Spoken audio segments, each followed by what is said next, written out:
I saw a post the other day that said Republicans are fascism, but Democrats are fascism light. I wish I could find the actual post, but painful yet true. That's why we need to change the whole system. That's why we need actual social progress. And I think this guy that we're about to watch sums it up really well. In short, liberalism allows them to rule by consent, rule through hegemony.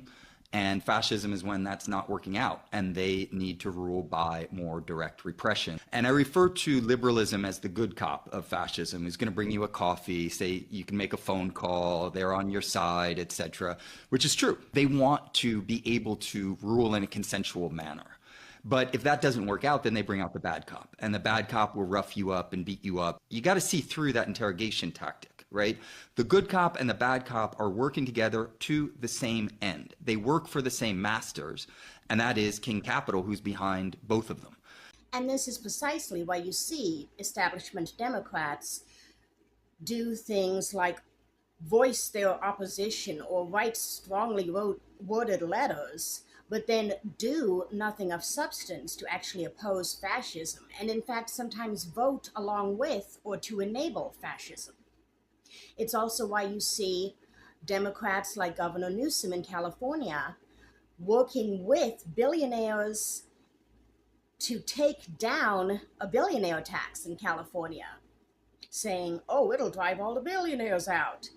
The same propaganda that was used against Mondami in New York, and they're doing just great. And once you begin to see that, then you can understand the history of liberalism and fascism, I think, a lot better. I mean, fascism in its classical sense in Germany and Italy, it rose through, bourgeois parliamentary mechanisms. So if you don't know that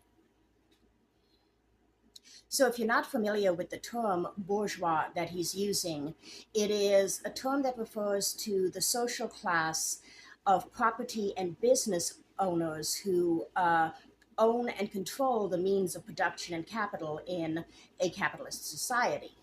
In other words, the business owners, the entrepreneurs, the Google executives, the billionaires, the warehouse owners, the healthcare insurance executives. These are the bourgeois class that he's referring to.